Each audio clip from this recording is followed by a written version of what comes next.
जय हिंद दोस्तों, मैं अनिरुद्ध पटेल जेंटेक्स एकेडमी के यूट्यूब चैनल में आप सबका स्वागत करता हूं। जैसा कि मैंने 2 वीडियोस आपको दिए हैं सब्जेक्ट वर्ब एग्रीमेंट पर, और मुझे उम्मीद है वो आपको पसंद आए हुए होंगे। आपका रिस्पांस हालांकि मुझे दिख भी रहा है। तो मेरे बच्चे, आज हम सब्जेक्ट वर्ब एग्रीमेंट पर लेक्चर 3 शूट करने जा रहे हैं। आज का तीसरा वीडियो, उसके लिए मैंने 4 क्वेश्चन बोर्ड पर लिखे हुए हैं। बिना समय गंवाए हुए कंटिन्यू करते हैं, बने रहिए चैनल पे। तो जैसे कि पहला क्वेश्चन लिखा है, just outside the hotel is 2 bars extremely beautiful as well as crowdy. तो मेरे बच्चे, जो पहला क्वेश्चन आपके सामने लिखा है मैंने, उस क्वेश्चन को समझिए। इस क्वेश्चन में कई सारे पार्टीशन मैंने रखे हैं। हालांकि ये जो क्वेश्चंस हैं एयरफोर्स या फिर एसएससी या बैंकिंग एग्जाम के क्वेश्चंस हैं ये। तो मैं बेटा डिस्कस करना शुरू करूंगा जस्ट आउटसाइड द होटल। ये एक सेंटेंस की शुरुआत हुई है, just outside the hotel is 2 bars extremely beautiful as well as crowdy. मेरे बच्चे, अगर इस सेंटेंस को देखा जाए तो पहली चीज, कभी भी कोई भी क्वेश्चन एरर का हो या फिलर का हो या फिर डबल फिलर का हो, क्वेश्चन में पहले उसके वर्ड को समझने का, एनालिसिस करने का या उसका पोस्टमार्टम करने की कोशिश करिएगा, समझने की कोशिश करिएगा कि कौन सा वर्ड यहां पे आज किस रोल में है। तो मेरे बच्चे, जब मैं इसकी बात करता हूं just outside the hotel is 2 bars, अब यहां पे 2 bars लिखा है, फिर एक्सट्रीमली ब्यूटीफुल, जाहिर सी बात है एक्सट्रीमली ब्यूटीफुल ये बार्स के लिए होगा। एज वेल एज ये कनेक्टर है, फिर यहाँ पे क्राउडी शब्द प्रयोग किया गया है, भीड़ भाड़ युक्त। तो भीड़ भाड़ युक्त कौन होगा? ये 2 bars ही होंगे बच्चा। इसका मतलब ये डिटेल जो है बार के लिए बताई गई है, और जो वर्ड किसी जगह की, किसी व्यक्ति की, किसी वस्तु की अगर विशेषता करता है, उसको क्वालिफाई करता है, तो वो वर्ड उसका एडजेक्टिव फॉर्मेट कहलाता है। और मेरे बच्चे, ये एडजेक्टिव हुए, जेन्युइन में जो वर्ब होती है वो सब्जेक्ट को देख के चुनी जाती है, इज। अब जरा ये सोचिए कि यहां पर इज का सब्जेक्ट 2 bars है या जस्ट आउटसाइड द होटल्स है। तो मेरे बच्चे, अगर थोड़ा सा भी नॉलेज है आपके पास तो आपको पता होगा कि ये एडवर्ब ऑफ प्लेस है। क्या है? Adverb of place. कहां की बात हो रही है? होटल के ठीक बाहर की बात हो रही है। ये प्लेस हो गया। अगर ये प्लेस हो गया तो ये वर्ब है। ये वर्ब तो स्पष्ट दिख रही है। और जब सेंटेंस की शुरुआत एडवर्ब ऑफ प्लेस से की जाए तो सब्जेक्ट बाद में, वर्ब पहले आती है। ये हमेशा ध्यान रखना। क्या मैंने कहा? मैंने कॉन्सेप्ट का डिस्कस करना शुरू किया। मैंने कहा अगर इन्वर्जन है तो इन्वर्जन में आपको क्या करना होता है? वर्ब पहले और सब्जेक्ट बाद में लिखना होता है। फॉर योर काइंड इंफॉर्मेशन, 2 तरह के इन्वर्जन होते हैं। एक कंप्लीट इन्वर्जन होता है। कंप्लीट इन्वर्जन में क्या होता है? पूरी वर्ब पहले लिखी गई होती है, इसके बाद आपका सब्जेक्ट लिखा गया होता है। हमेशा ध्यान रखना कंप्लीट इन्वर्जन में। और एक पार्शियल इन्वर्जन होता है जिसमें हेल्पिंग वर्ब को सब्जेक्ट के पहले और मेन वर्ब को सब्जेक्ट के बाद में लिखा गया होता है। ये 2 तरह के इन्वर्जन होते हैं। इस पूरे क्वेश्चन में कंप्लीट इन्वर्जन लगा है। एक ले दे के एक वर्ब है आपके पास, और उस वर्ब को हमने सब्जेक्ट के पहले लिखा हुआ इस तरीके से। तो मेरे बच्चे, सब्जेक्ट अगर ये है तो वर्ब इसी के हिसाब से होनी चाहिए, दोनों की कुंडली मिलनी चाहिए। और जब ये आपका प्लूरल है तो वर्ब प्लूरल होना चाहिए, और यहां पे इज की जगह पे क्या आ जाएगा? आर आ जाएगा। ये चीज आपको समझनी है। इन्वर्जन से रिलेटेड अगर क्वेश्चन आ जाता है तो बच्चा अक्सर कंफ्यूज हो जाता है, उसको इग्नोर करता है, नजरअंदाज करता है इस कॉन्सेप्ट। उसको लगता है कि ये क्वेश्चन में कुछ ऐसा नहीं, कुछ ऐसा होना चाहिए, अपेक्षा रखता है, आगे निकल जाता है और वहीं उससे गलती हो जाती है। तो मेरे बच्चे, अब मैं एक्सप्लेन करता हूं क्वेश्चन नंबर 2। कहता है never has the boys come before the allotted time. अब ये बॉयज के पहले द लगा है। आमतौर पर प्लूरल काउंटेबल नाउन के साथ किसी भी आर्टिकल का यूज नहीं होता बच्चा। यहां पे द लगाया गया, इसका मतलब है कुछ दाल में काला होगा। इसका मतलब है किसी खास बच्चे की बात हो रही है, चूंकि आर्टिकल द एक डेफिनेट आर्टिकल होता है। तो मेरे बच्चे, ये डेफिनेट बॉयज होंगे। अब ये डेफिनेट बॉयज हैं। अब फिर कहता है come before the allotted time. Before यहां पे प्रीपोजिशन का काम कर रहा है, कंजक्शन का काम नहीं कर रहा है, क्योंकि कंजक्शन हमेशा 2 बराबर चीजों को कनेक्ट करता। अब यहां पे लिखा है द अलॉटेड टाइम, निर्धारित समय से पहले। इसका मतलब है कि सेंटेंस की शुरुआत में जो नेवर लिखा है ये निगेटिव एडवर्ब है। क्या है बच्चा? Negative adverb. पहले में एडवर्ब ऑफ प्लेस था, दूसरे में निगेटिव एडवर्ब था। अगर सेंटेंस की शुरुआत में निगेटिव वर्ब है एडवर्ब है तो भी इन्वर्जन यूज किया जाएगा। और इन्वर्जन का मतलब होता है वर्ब को पहले और सब्जेक्ट को बाद में लिखा जाता है। अब मेरे प्यारे बच्चों, अब आप देख सकते हो कि सब्जेक्ट बाद में है, वर्ब पहले है, लेकिन ये किस तरह का इन्वर्जन है, कंप्लीट या पार्शियल? मैं थोड़ा सा यहाँ पे कंप्लीट या पार्शियल की बात कर देता हूं। PART है बेटा, तो ये कंप्लीट इन्वर्जन है या पार्शियल इन्वर्जन है? For your kind information, verb एक यहाँ पे ये लिखी हुई है और पहली वर्ब पहले लिखी हुई है। इसका मतलब ये हुआ कि ये वर्ब आपके नजरिए से हेल्पिंग है और ये मेन वर्ब है। इसका मतलब है ये इन्वर्जन है आपका पार्शियल, आंशिक इन्वर्जन, आधा इन्वर्जन। और आधे इन्वर्जन में आपका होना ये चाहिए कि अगर सब्जेक्ट प्लूरल है तो ये वर्ब भी प्लूरल होनी चाहिए। जो यानी जो तुमने यहां पर हैज लिखा है इसकी जगह पे तुम्हें क्या लिखना चाहिए था, हैव लिखना चाहिए था। उम्मीद है ये बात भी आप सबकी समझ में आ गई होगी।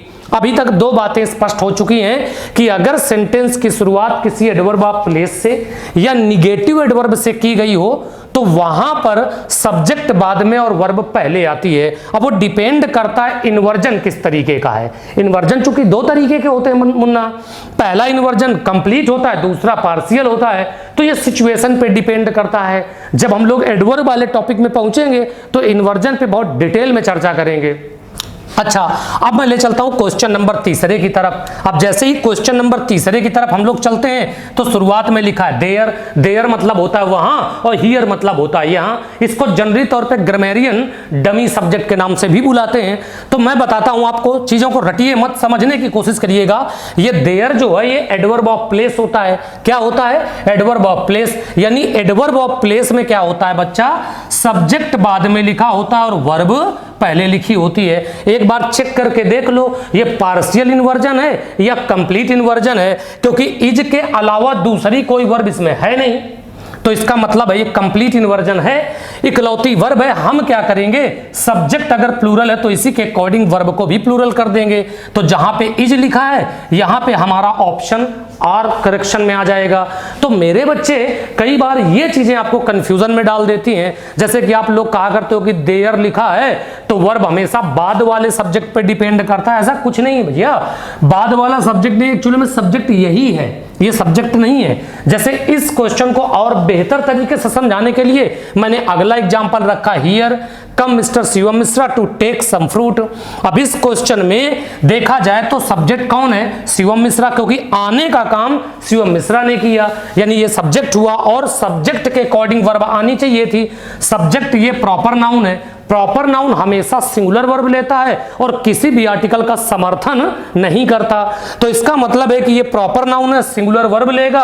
और वर्ब सिंगुलर कब होती है, कब होती है? बिल्कुल सही जवाब, वर्ब सिंगुलर तब होती है जब वर्ब में यस लगा दिया जाए। अच्छा, कई लोग बोले होंगे वर्ब सिंगुलर तब होती है जब सब्जेक्ट सिंगुलर होता है, तो भी आप गलत नहीं हो। लेकिन सिंगुलर वर्ब के बारे में मैंने तुम्हें 20 बार ये समझाया है कि जिस वर्ब में यस या यस लगा हो वो सिंगुलर है और जिसमें ना लगा हो ये प्लूरल है। पिछले एक लेक्चर में मैंने क्वेश्चन रखा था, मैंने कहा था अगर आप वीडियो पूरा ध्यान से सुन रहे हो तो उस वीडियो में एक क्वेश्चन मैंने पूछा है, उसका जवाब दीजिए। मैंने पूछा था ऐसी मेन वर्ब हेल्पिंग वर्ब बताओ या ऐसी वर्ब बताओ जिसमें एस या ईएस ना लगा हो, बावजूद इसके वो वर्ब सिंगुलर हो।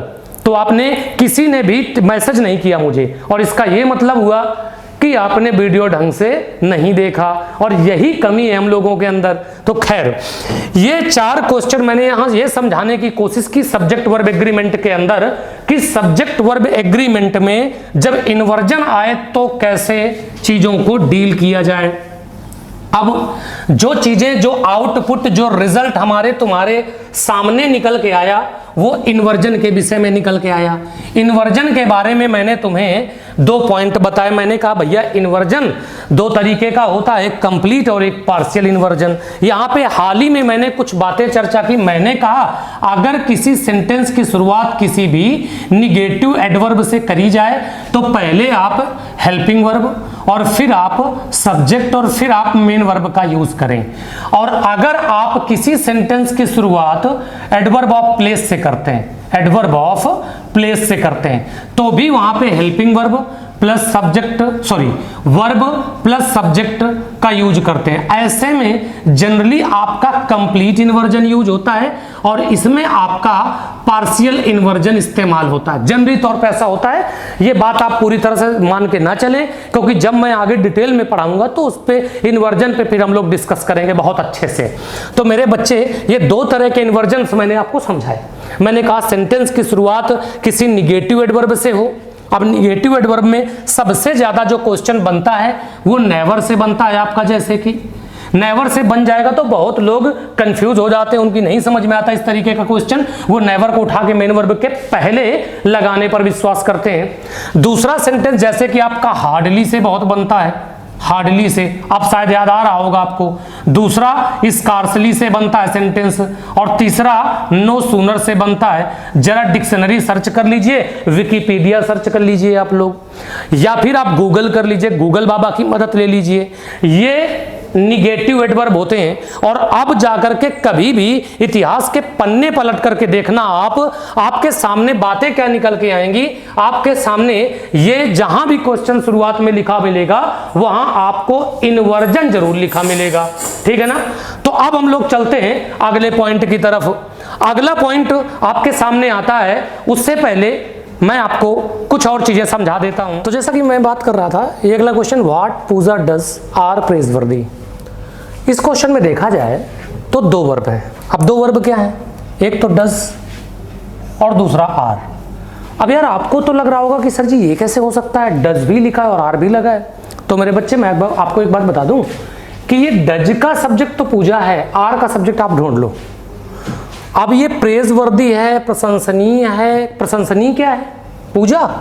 ये जो पूजा करती है वो, बिल्कुल सही जवाब, जो पूजा करती है वो प्रशंसनीय है। मतलब ये पूरा सब्जेक्ट है, इतना बड़ा, पूरी बारात। और इसका ये मतलब हुआ कि ये क्लॉज है, क्योंकि क्लॉज का अपना सब्जेक्ट और अपना प्रेडिकेट होता है। तो इसका ये मतलब हुआ बच्चा कि ये क्लॉज इस वर्ब का सब्जेक्ट है। अब एक क्लॉज की वैल्यू तो सिंगुलर सब्जेक्ट के बराबर होती है, और अगर ऐसा है तो सिंगुलर वर्ब यहां पे इज आप लगा दीजिए। दूसरा question, what ever Megha says and what ever see does. Megha जो कहती है और जो करती है, इज इंटरेस्टिंग या वेरी इंटरेस्टिंग। अब कह रहे हैं बड़ा दिलचस्प है। अब ये दिलचस्प क्या है, ये जरा एंड को पहले फाइंड आउट कर देते हैं। फिर कहते हैं जो कुछ मेघा कहती है और जो कुछ मेघा करती है, ये दोनों चीजें बड़ी दिलचस्प हैं। तो दिलचस्प कौन है, मेघा? नहीं, जो मेघा करती है या जो मेघा कहती है। इसका ये मतलब हुआ मेरे बच्चे कि ये जो वर्ब है इन दोनों क्लॉज के अकॉर्डिंग लगेगा। यानी अभी मैंने कहा एक क्लॉज की वैल्यू एक सब्जेक्ट के बराबर हो गई, दूसरे क्लॉज की वैल्यू दूसरे सब्जेक्ट के बराबर हो गई, और बीच में क्या लगा है, एंड। एंड मतलब प्लस होता है। अब एक और एक क्लॉज बराबर दो क्लॉज की हो गई, यानी दो वर्ब हो गई, दो सब्जेक्ट हो गए आपके पास। यानी जो इज है ना, ये क्या हो जाएगा, ये आर हो जाएगा। कैसे कि वो जो कहती हैं वो भी दिलचस्प है और जो करती हैं वो भी दिलचस्प है, दोनों चीजें दिलचस्प हैं। तो कितनी चीजें दिलचस्प हैं, दो चीजें, इसलिए यहां पे आर का यूज किया जाएगा। Very good. अब अगला क्वेश्चन मैं आपको समझाता हूं इसी क्वेश्चन के माध्यम से। अगर मैं यहां पे और लिख देता तब क्या होता। अगर मैं और कर देता तो ये एक ऑल्टरनेटिव कंजक्शंस होता है, और ऑल्टरनेटिव कंजक्शंस में पहले वाले सब्जेक्ट की वैल्यू नहीं होती, वैल्यू होती है वर्ब के नजदीक वाले सब्जेक्ट की। अब वर्ब के नजदीक कौन सी क्लॉज पड़ गई, दूसरी वाली क्लॉज। अब एक क्लॉज की वैल्यू एक सब्जेक्ट के बराबर होती है। मतलब दिलचस्प क्या है, जो वो करती है वो दिलचस्प है। अब दो काम दिलचस्प है या एक काम दिलचस्प है, जी हाँ एक काम दिलचस्प है, और ऐसे में आर नहीं फिर इज सही होता। आज मैं इस कॉन्सेप्ट पे भी चर्चा करने वाला हूं, कंजक्शन वाले कॉन्सेप्ट पे। अभी मैं यहाँ पे प्रैक्टिकली आपको क्लॉज के कॉन्सेप्ट को समझाने की कोशिश कर रहा हूं। अब क्लॉज का पहला तरीका ऐसा क्वेश्चन बन सकता है, दूसरा ऐसा बन सकता है, तीसरा क्वेश्चन ऐसे बन सकता है, everybody, it must be admitted, फिर have their ups and downs. अब मेरे बच्चे इट मस्ट बी एडमिटेड ये क्लॉज है जो बीच में टपक पड़ी है। कैसे कि इट आपका सब्जेक्ट है और मस्ट बी एडमिटेड आपकी वर्ब है। इसका मतलब है ये पूरी क्लॉज हो गई, ये तो सब्जेक्ट नहीं है, क्योंकि हर व्यक्ति के जीवन में उतार चढ़ाव आते हैं, हर व्यक्ति का अपना उतार चढ़ाव भरा जीवन होता है। तो बेटा ये एवरीबॉडी सब्जेक्ट हुआ, इस हैव का जो सब्जेक्ट हुआ, जो एवरीबॉडी हुआ, और आपको वर्ब एग्रीमेंट के दरमियान बताया गया है कि somebody someone, nobody no one, everybody everyone, something nothing anything everything, ये एक्चुअल में एक सिंगल वस्तु या सिंगल पर्सन को दर्शाते हैं, और इसी वजह से ये इंडिविजुअली सिंगल पर्सन को दिखाते हैं, इसी वजह से इनके लिए सिंगुलर वर्ब आती है। और अगर वर्ब सिंगुलर आएगी तो सिंगुलर वर्ब क्या हो जाएगी बच्चा? हैज का यूज हो जाएगा। जहां आपने डियर का यूज किया है वहां पे आप हिज का यूज करोगे, क्योंकि ना केवल वर्ब बल्कि आपका पजेसिव केज ऑफ एडजेक्टिव, ये दोनों के दोनों सब्जेक्ट के पर्सन, नंबर और जेंडर पर डिपेंड करते हैं। अब बडी या वन किसी पर्सन को दिखाता है इसलिए हिज लगा है, समथिंग नथिंग एनीथिंग किसी वस्तु को दर्शाते हैं इसलिए हम यहाँ इट्स का यूज करते हैं। एक क्वेश्चन चलो यहां से भी मैं ले लेता हूं, जैसे क्वेश्चन नंबर आपका 4। अब मैं कहता हूं जैसे कि एवरीथिंग, अब यहां पे लिख देता हूं हैव, फिर लिख देता हूं डियर, फिर मैं कह देता हूं इंपॉर्टेंस इन दिस यूनिवर्स। ये क्वेश्चन मैं आपके सामने लिख के रखता हूं भैया। अब मैं कहता हूं जरा ये देख लीजिए, चूंकि अभी मैंने इस बात पे वर्बल डिस्कस किया ना, थोड़ा प्रैक्टिकल करवा देता हूं। तो मेरे बच्चे कहता है एवरीथिंग, हर चीज का अपना वजूद है इस यूनिवर्स के अंदर, इस ब्रह्मांड के अंदर। अब मेरे बच्चे किसका वजूद है? सभी चीजों का। मैंने अभी भी कहा था कि जो चीजें बडी या थिंग पर निर्भर करती हैं, मैं इस बात को थोड़ा सा यहां पर मेंशन कर देता हूं कि कुछ ऐसे प्रोनाउन होते हैं जिन्हें इंडेफिनिट प्रोनाउन की कैटेगरी में रखा गया है, और वो चीजें मैं आपको आगे प्रोनाउन में समझाऊंगा। होता यह है कि किसी भी बडी या वन या थिंग फैमिली परिवार से कोई बंदा आता है तो उसके लिए हमें एक सिंगुलर वर्ब यूज करनी होती है। वो कैसे? जैसे कि अगर आपके सामने सम लगा के कोई बनाया जाए तो समथिंग, समवन, समबडी, ऐसे करके ये बन जाएंगे। अच्छा, इसके बाद में जैसे आपने यहाँ पे एनी करके बनाया तो क्या बन जाएगा? Anything, anyone, anybody. इसी तरह से आपने नो करके बनाया, नोबडी, नो वन, नथिंग। इसके बाद आपने एवरी करके बनाया तो एवरीबडी, एवरीवन, एवरीथिंग। तो मेरे बच्चे ये कोई भी परिवार से सदस्य अगर आ जाएं तो इनके लिए जब कभी आप वर्ब का चुनाव करोगे वो सिंगुलर चुनाव करोगे, और पजेसिव के जब भी चुनोगे वो सिंगुलर थर्ड पर्सन यानी हिज का चुनाव करोगे। ये चीज ध्यान रखना आप लोग। हाँ, तो मैं बात कर रहा था अगले क्वेश्चन की। तो एवरीथिंग हैव, अब आपको ये समझ आ गया कि भैया ये जो एवरीथिंग है इसके लिए सिंगुलर वर्ब आएगी, तो सिंगुलर वर्ब के तौर पे हम हैज का यूज करेंगे। अब यहाँ पे ना तो ये बडी फैमिली का है, ना तो ये वन फैमिली का है, ये थिंग फैमिली का, और थिंग फैमिली वस्तु को दर्शाती है, इसीलिए पजेसिव केज के नाम पर इट्स का यूज करें, ना कि हिज का यूज करें। इस तरह के क्वेश्चन से आप थोड़ा सचेत रहें, सतर्क रहें, सावधान रहें। तो ये था कुछ। अब मैं आपको आगे ले चलता हूं, इस कॉन्सेप्ट को मैं आपको समझा देता हूं। मेरे समझाने का जो ये प्रैक्टिकल जो मैंने करवाया आपको, पहले मैंने क्वेश्चन रख दिए और इसके बाद मैं लॉजिक डिस्कस कर रहा हूं। तो होता क्या है, कई बार आपके सामने एक सब्जेक्ट लिखा होगा और सब्जेक्ट के बाद आपके पास एक क्लॉज लिखी होगी। अब मेरे बच्चे क्लॉज का मतलब क्या है? क्लॉज का मतलब अपना सब्जेक्ट और अपना प्रेडिकेट, ये दोनों चीजें। मेरे बच्चे इसके बाद में क्या होगा, आपके पास एक फिर से वर्ब आएगी और इसके बाद ऑब्जेक्ट, इसके बाद एक्स्ट्रा, मतलब इस तरीके का सेंटेंस जितना भी अब आगे इसकी लेंथ आप बढ़ाते चले जाएं। कई बार क्या होता है, एग्जामिनर सहूलियत ये रख देता है कि ये क्लॉज इस तरीके से कॉमा से बंद कर देता है, इसे अपोजिशन केज कहते हैं। अब कई बार ऐसा नहीं करता। तो मेरे बच्चे ये जो वर्ब होती है ना, इसका सही सब्जेक्ट आपको फाइंड आउट करना है कि ये काम कर कौन रहा है, ये चीज ध्यान रखना। और जब ये लेंथी क्वेश्चन होता है तो हम लोग डाउट में आ जाते हैं, ये जो वर्ब है सब्जेक्ट के पर्सन नंबर पे डिपेंड करेगी, ये चीज। दूसरा हमने देखा कि मैंने बतौर सब्जेक्ट एक क्लॉज को रख दिया था सीधे सीधे। मैंने इस क्लॉज को कैसे रखा था, इस क्लॉज को बतौर मैंने सब्जेक्ट रखा था एग्जांपल नंबर पहला, अगर आपने ध्यान से देखा हो तो। इसके बाद ये जो आपकी वर्ब आती है मेरे बच्चे ना, ये वर्ब क्या होती है, चूंकि क्लॉज सिंगुलर है तो ये क्लॉज एक है, तो एक क्लॉज की वैल्यू एक वर्ब की तरह, एक सब्जेक्ट की तरह होती है, इसलिए जो ये वर्ब होगी ये सिंगुलर यूज की जाएगी। दूसरा पॉइंट ये ध्यान रखना है कि कई बार क्या होता है कि आपके पास दो या दो से ज्यादा क्लॉज होती हैं, दो या दो से ज्यादा क्लॉज, जो कि अभी मैंने नीचे वाले क्वेश्चन में समझाने की कोशिश की थी दोनों तरीके से, तो वो कंजक्शन पे डिपेंड करेगा। अगर एंड है तो वर्ब प्लूरल हो जाएगी, और अगर यहाँ पे और या नॉर या किसी अल्टरनेटिव तरीके का कंजक्शन है तो वर्ब इस एक निकटतम क्लॉज के हिसाब से लगाई जाएगी। ये चीज मैंने प्रैक्टिकल में समझाने की कोशिश की है। तो ये मेरा कहने का मतलब है बच्चा कि वर्ब का सब्जेक्ट कोई नाउन अथवा प्रोनाउन ही केवल नहीं हो सकता है, बल्कि एक क्लॉज हो सकता है, और क्लॉज में सब्जेक्ट और वर्ब यानी सब्जेक्ट प्रेडिकेट एक साथ होते हैं, तो कई बार बच्चा वहां कंफ्यूज हो जाता है। अच्छा, मैंने क्या किया है कि आपको आइडेंटिफाई करने की एक थियरी समझाई है कि सब्जेक्ट को अगर आइडेंटिफाई करना है तो आपके पास दो टेस्टर हैं, आप हु लगा के चेक कर लीजिए या व्हाट लगा के चेक कर लीजिए, अगर आपको डाउट है कि ये इस वर्ब का सब्जेक्ट है कि नहीं है तो। और अगर आपको कभी ऑब्जेक्ट चेक करना पड़े तो भी आप दो टेस्टर लगा के चेक कर सकते हो। कभी डाउट हो जाए कि ये ऑब्जेक्ट है कि नहीं है तो आप दो टेस्टर लगा दीजिएगा, एक व्हाट और दूसरा हूं। इन दोनों से अगर वो वर्ड निकल आया आंसर में तो समझ लेना वो ऑब्जेक्ट है और ये सब्जेक्ट है। जैसे मैंने कहा नहीं था, अभी एक क्वेश्चन रखा था, पूजा जो कुछ करती है वो प्रशंसनीय है। क्या प्रशंसनीय है, कौन प्रशंसनीय है? आपने कहा पूजा जो कुछ करती है, मैं कौन से कहूं या क्या प्रशंसनीय है, सब्जेक्ट निकलता है।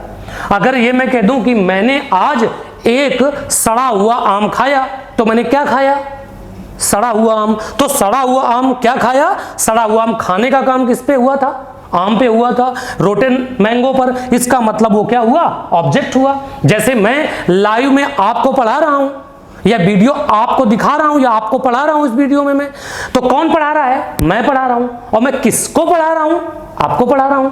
तो आपको यानी किसको, आपको, तो आप क्या हुए, ऑब्जेक्ट हुए। तो अगर लिविंग ऑब्जेक्ट है तो इससे पता चलेगा, नॉन लिविंग ऑब्जेक्ट है तो इससे पता चलेगा, है कि नहीं। तो ये चीजें आपको थोड़ी ध्यान रखनी होगी बच्चे।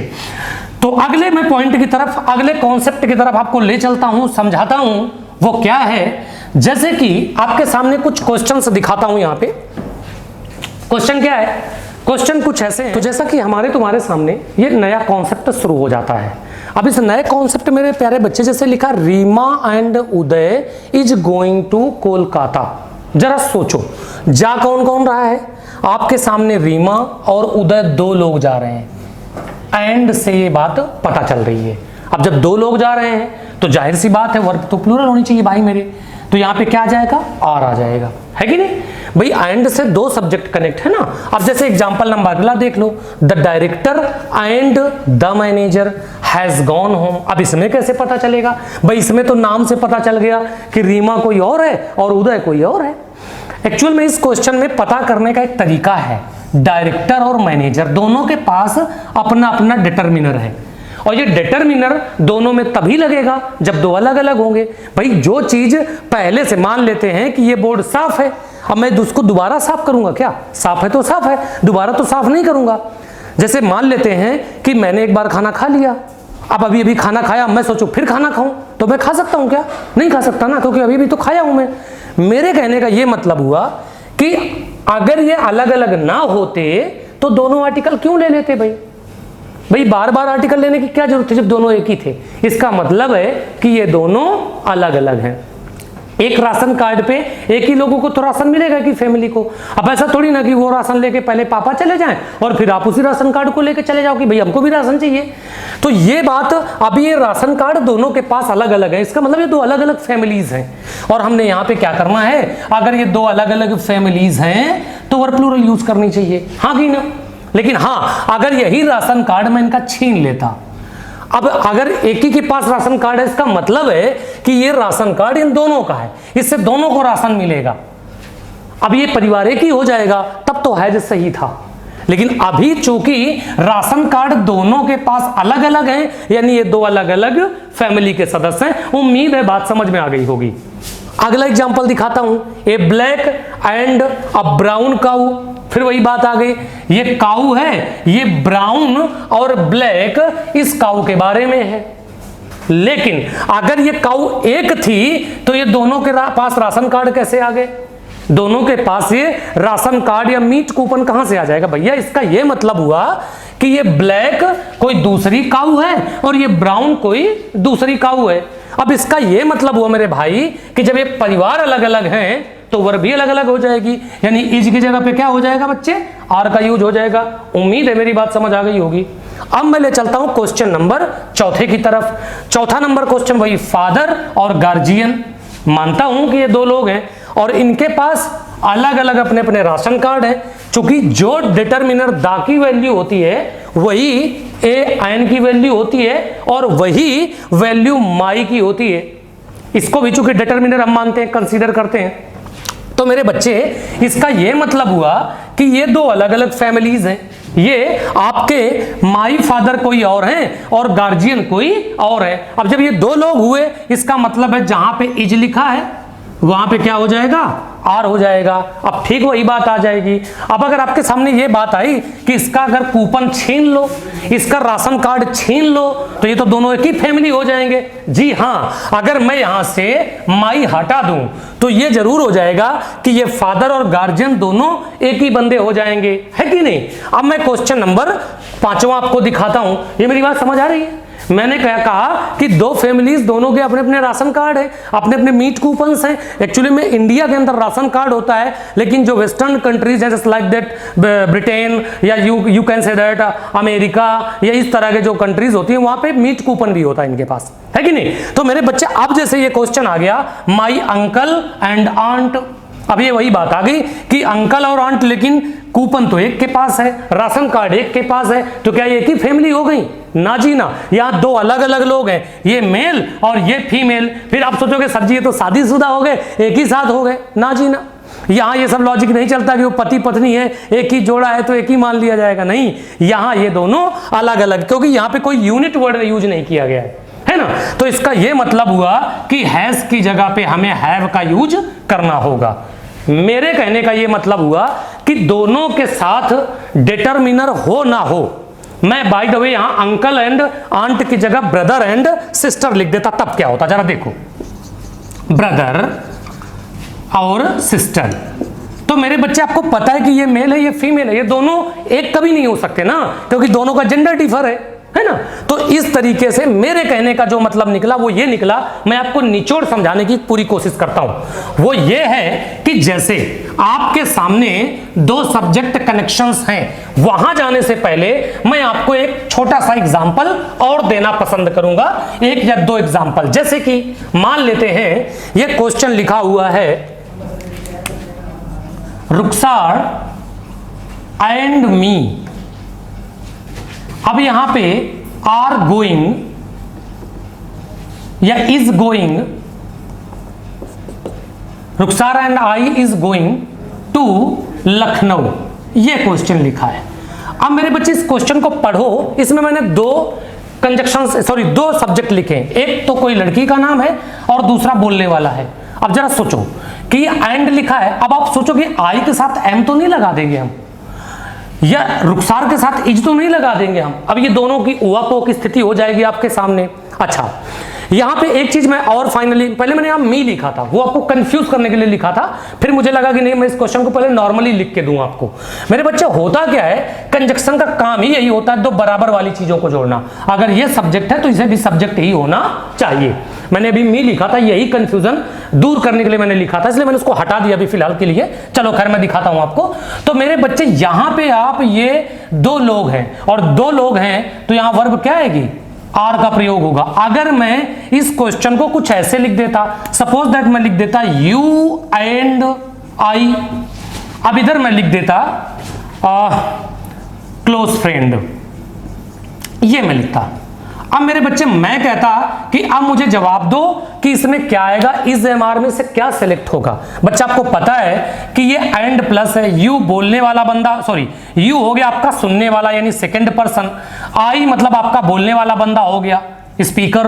अब यार ऐसे में ये दो अलग अलग बंदे हैं, बोलने वाला और सुनने वाला, ये दोनों के दोनों क्लोज फ्रेंड है यार, ऐसे में क्या यूज होगा, आर यूज होगा। तो ये चीजें आपको थोड़ी सी पता होनी चाहिए थी यहां पे, है ना।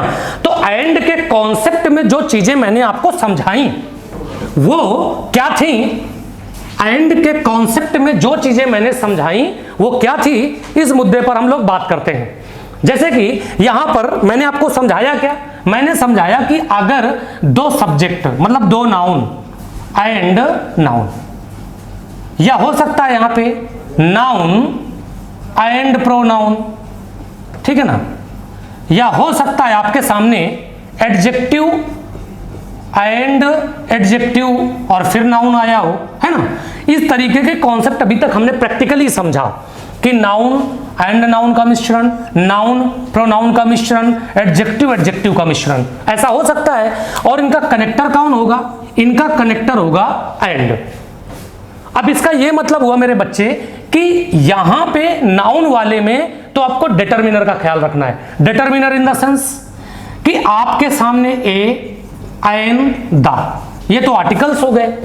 दूसरे डिटरमिनर्स आपके सामने क्या हो सकते हैं, दूसरे आपके सामने डिटरमिनर्स हो सकते हैं जैसे माई, आवर, योर, इस तरीके का कोई भी पॉजेसिव एडजेक्टिव।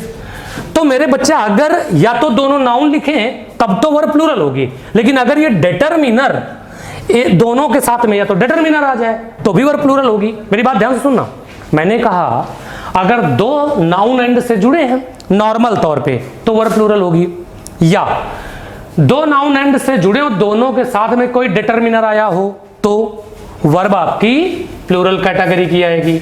और जिस कैटेगरी से आप वर्ब का चुनाव करोगे उसी कैटेगरी से आप पजेसिव केस का चुनाव भी करोगे। अगले में चलते हैं हम लोग।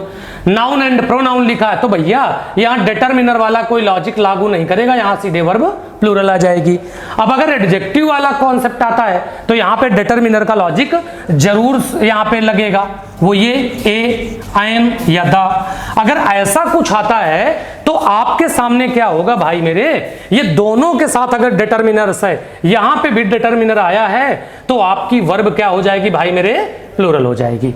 ये चीजें पहले मैंने प्रैक्टिकली समझा दिया है, अब मैं आपको थियोरिकली समझाने की कोशिश कर रहा हूं यहां पे।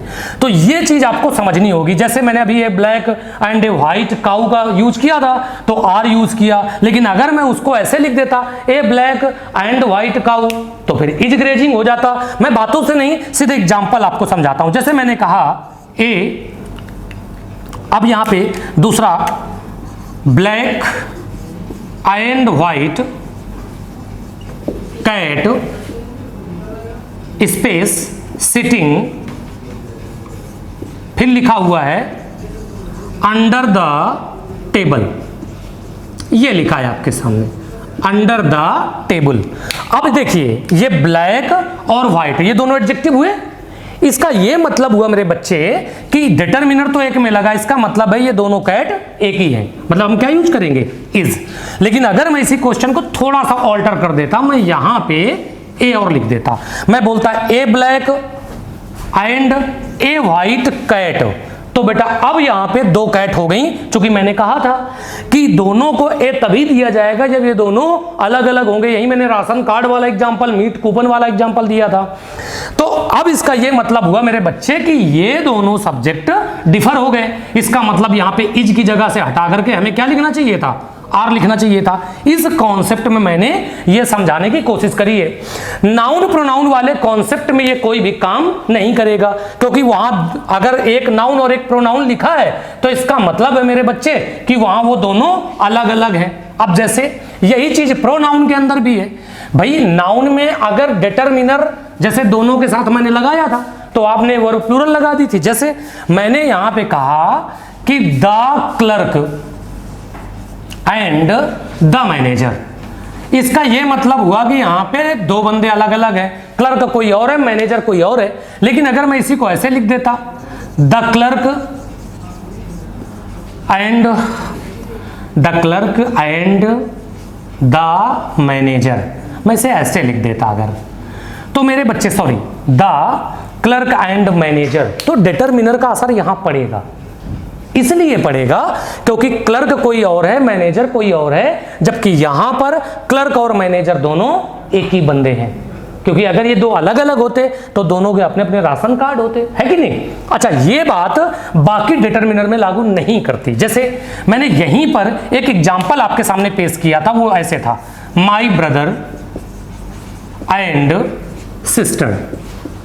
अब मेरे बच्चे माई ब्रदर एंड सिस्टर या माई ब्रदर एंड फादर मैं कुछ ऐसे लिख देता, तो बेटा ये दोनों अलग अलग है। बेटा ये साफ समझ में आ रहा है, ये अलग है, ये अलग रिलेशन दर्शा रहा है, दोनों में डिटरमिनर नहीं है, तो भी ये तो भैया आपका प्लूरल वर्ब लेगा, है कि नहीं। और मैं चाहूं तो इसको my father, my brother and my father भी लिख सकता था। तो डिटरमिनर होने ना होने का असर यहां नहीं पड़ेगा, मतलब माई आवर डिटरमिनर खास असर नहीं डाल पाएगा जितना ए एन और द का असर पड़ेगा। ये चीज आपको ध्यान रखनी है। अब यहीं पे अगर मैं लिख देता यू एंड सी, अब मैं बोलता कि अब बताओ, यहां तो कोई डिटरमिनर का पंगा नहीं है, ना तो राशन कार्ड है ना तो मीट कूपन है, अब क्या करोगे। अब इसका यह मतलब हुआ कि बेटा ये सेकंड पर्सन है। सेकंड पर्सन प्रोनाउन का मतलब जो होता है ये हमेशा सुनने वाले के लिए प्रयोग होता है, जो बंदा सुन रहा होता है ये उसके लिए होता है, इसलिए इसका नाम सेकंड पर्सन पड़ा। और ये थर्ड पर्सन जो बंदा वहां पे मौजूद नहीं होता, जिसके विषय में हम बात कर रहे होते हैं, है कि नहीं। तो मेरे बच्चे ये एंड वाले कॉन्सेप्ट में ये चीजें आपको समझनी होगी। इसके बाद में भी कुछ चीजें आपको थोड़ा ध्यान रखनी है। वो कैसे, चलो मैं ले चलता हूं आपको अगले पॉइंट की तरफ, अगले कॉन्सेप्ट की तरफ। जैसे मैंने कह दिया पहला example, the sum and substance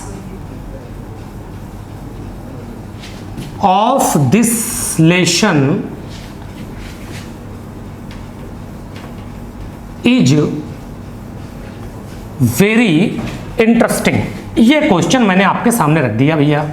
अब मैंने कहा यार ये बताओ कि यहां पर सम और सब्सटेंस दो लोग लिखे हैं। अब जरा बताओ कि यहां पे ये दिस लेसन तो भैया ऑब्जेक्ट है। ये पूरे लेक्चर में 20 बार हमने इस बात को मेंशन करा है कि ऑफ प्रीपोजिशन होता है और प्रीपोजिशन के बाद आया हुआ वर्ड उस प्रीपोजिशन का ऑब्जेक्ट होता है। वर्ब का चुनाव हमेशा सब्जेक्ट के आधार पे होता है। सब्जेक्ट है सम और सब्सटेंस। दिलचस्प कौन है, इस चैप्टर का जो सारांश है वो दिलचस्प है या टॉपिक दिलचस्प है, उसका सारांश दिलचस्प है। यानी सम एंड सब्सटेंस एक इडियम होता है जिसका मतलब होता है सारांश, और ये एक सिंगुलर की कैटेगरी में आएगा, वर्ब क्या आ जाएगी, सिंगुलर। अगर मैं आपके सामने कुछ ऐसे एग्जांपल रख देता जैसे कि द हॉर्स एंड कैरियर्स, मैं कुछ ऐसे लिख देता। अब मैं लिख देता are standing outside of the academy या ऑफ जेंटेक्स, मैं ऐसे कुछ कर देता, हाँ सॉरी जेंटेक्स ऐसे कर देता। अब मैं पूछता कि ये बताओ कि यहां पे आर आएगा कि इज आएगा। अब यार सोचो कि हॉर्स तो कोई और होता है, कैरियर्स कोई और होता है, मतलब घोड़ा कोई और, गाड़ी कोई और, लेकिन मेरे बच्चे जब खड़े होंगे तो एक साथ जुट के ही तो खड़े होंगे ना। एक पेयर के साथ ही तो घोड़ा गाड़ी चलेगा ना, कि घोड़ा आगे निकल गया, गाड़ी पीछे से आ रही है ना, तो ऐसा गलत हो जाएगा। इसका मतलब ये हुआ कि आर के स्थान पे क्या आ जाएगा, इज। मेरे कहने का ये मतलब हुआ कि अगर एंड से कनेक्टेड वर्ड अपने आप में एक पेयर को रिप्रेजेंट कर रहे हो, किसको रिप्रेजेंट कर रहे हो, एक पेयर को रिप्रेजेंट कर रहे हो, तो ऐसे में आपकी जो वर्ब होगी वो कैसी आ जाएगी, वो होगी सिंगुलर। वेरी गुड, बहुत बढ़िया। अब मैं इसके अंतिम पड़ाव की तरफ आपको ले चलता हूं, कंजक्शन एंड के। अब भैया मैं जब एंड के अंतिम पड़ाव की तरफ आपको ले चल रहा हूं, वहां पे क्या हो सकता है, जैसे कि क्वेश्चन दिखाता हूं, every teacher comma madam and students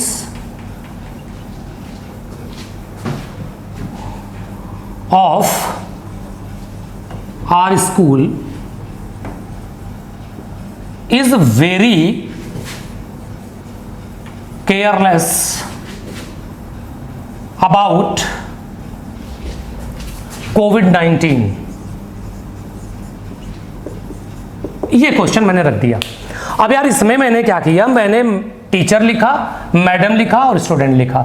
देखा जाए तो टीचर का जेंडर तो कॉमन होता है भाई, वो मैडम भी हो सकती है। और अब यहां पे मैंने मैडम लेकिन एलैबोरेट कर दिया, स्पष्ट कर दिया यार, तो इसका मतलब ये तो दो हो गए। स्टूडेंट ये तो तीसरी कैटेगरी हो गई, तीनों कॉमन नाउन है, एक क्लास का को डिनोट कर रहे हैं यार। इसका तो ये मतलब हुआ है तीन अलग अलग हो गए, लेकिन नहीं, क्योंकि इनके पहले क्या लगी है, एक घुट्टी लगा दी गई है। इसको बोलते हैं डिस्ट्रीब्यूटिव एडजेक्टिव।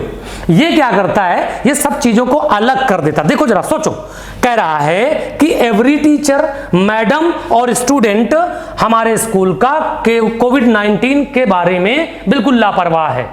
तो लापरवाह हर कोई अलग अलग है। अब एकजुट हो गए तो लापरवाह नहीं हो रहे कि सारे टीचर एक साथ खड़े हो गए, सारी मैडम एक साथ खड़ी हो गई, सारे स्टूडेंट एक साथ खड़े हो गए, बिना मास्क के घूम रहे हैं। तो ऐसा नहीं है। मेरे कहने का यह मतलब हुआ कि ये प्रत्येक बंदा इंडिविजुअली जहां कहीं होता है ये केयरलेस ही रहता है। तो इसका मतलब है ये हर एक एक बंदा केयरलेस है। एवरी का काम यही होता है सबको अलग अलग कर देना, और ऐसे में सबको अलग अलग कर देने के बेसिस पे वर्ब आपकी सिंगुलर नंबर की यूज की जाएगी। और उम्मीद है मेरी बात आप सबकी समझ में आ गई होगी। मैं दूसरा क्वेश्चन समझाता हूं। जैसे ये एग्जाम्पल नंबर फर्स्ट है, example number 2।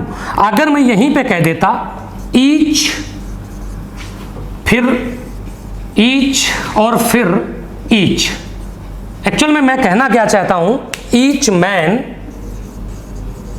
Women and each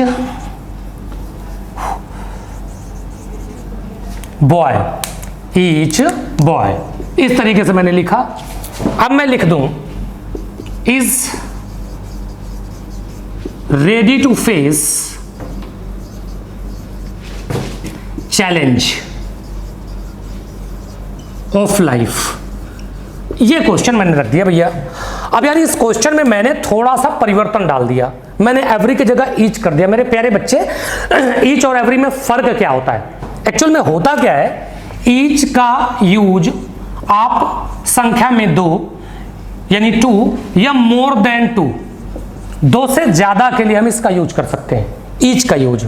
जबकि एवरी का यूज सिर्फ और सिर्फ मोर देन 2 के लिए ही होता है।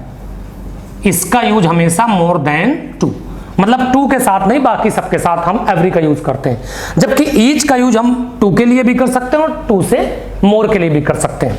और इनके बीच में एक फर्क और है, ईच आप तब यूज करते हैं जब वो प्रत्येक बंदा किसी एक यूनियन का सदस्य हो या किसी एक ग्रुप का सदस्य हो, तब आप ईच का यूज करते हैं। लेकिन अगर उनके बीच में आपस में कोई रिलेशन नहीं है तो वहां पर हम एवरी का यूज करेंगे, है कि नहीं। एडजेक्टिव में इस बात पे पूरी तरह से चर्चा करूंगा। जैसे कि क्लास में जो बच्चे बैठे हुए हैं तो वो एवरी स्टूडेंट हो गए, लेकिन अगर वो किसी फैमिली से हैं, जैसे कि मेरी फैमिली में हर कोई, तो each one of my family, मेरे परिवार से हर कोई, मतलब उनके बीच में एक क्लोज रिलेशन है, उनके बीच में एक बॉन्डेज है, इसलिए हम यहां पे ईच का यूज करते हैं। तो ईच और एवरी में कोई खास फर्क नहीं है, जो डीपली फर्क है मैंने आपको समझा दिया।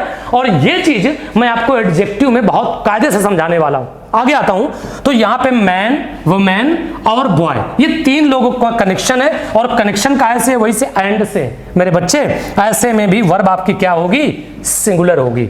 मेरे कहने का मतलब है कि एंड से जुड़े हुए, ध्यान से सुनना मेरी बात को, मेरे कहने का मतलब है एंड से जुड़े हुए 2 या 2 से अधिक सब्जेक्ट का ताल्लुक एक ग्रुप से होता है या एक यूनिटी, एक पेयर से है। पेयर में तो 2 ही लोग होते हैं, पेयर का मतलब ये 2, तो 2 लोग अगर एंड से जुड़े हैं और वो एक पेयर हैं तो वर्ब सिंगुलर। 2 लोग एंड से जुड़े हैं और दोनों के साथ में distributive adjective each, every, either, neither लिखा है, दोनों के साथ में ईच, एवरी, आइदर, नाइदर लिखा है, या किसी एक के साथ में ईच, एवरी, आइदर, नाइदर लिखा है तो भी वर्ब सिंगुलर।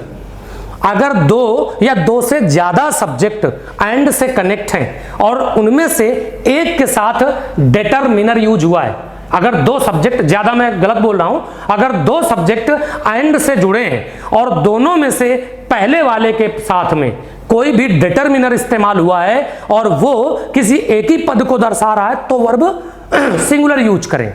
ध्यान रखें। और अगर आपका वो डिटर्मिनर दोनों के साथ में लगा है तो वर्ब प्लूरल यूज करें। आंटी अंकल वाला कॉन्सेप्ट ध्यान रखें, दो सब्जेक्ट एंड से कनेक्ट थे, इसके बावजूद आपने वर्ब कैसी लगाई थी? आपने वर्ब लगाई थी सिंगुलर नंबर की।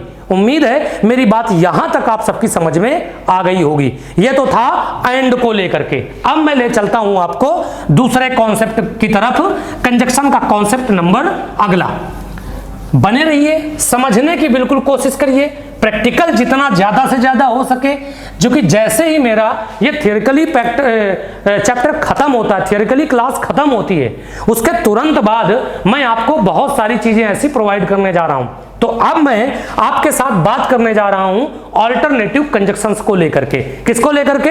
ऑल्टरनेटिव कंजक्शंस को लेकर के। तो जैसा कि भाई हम लोग बात कर रहे थे कि भाई अभी मैंने एंड पे डिस्कस किया है ना, इससे पहले मैंने क्लॉज पे डिस्कस किया, अब मैं बात कर रहा हूं कुछ ऑल्टरनेटिव कंजक्शंस पे।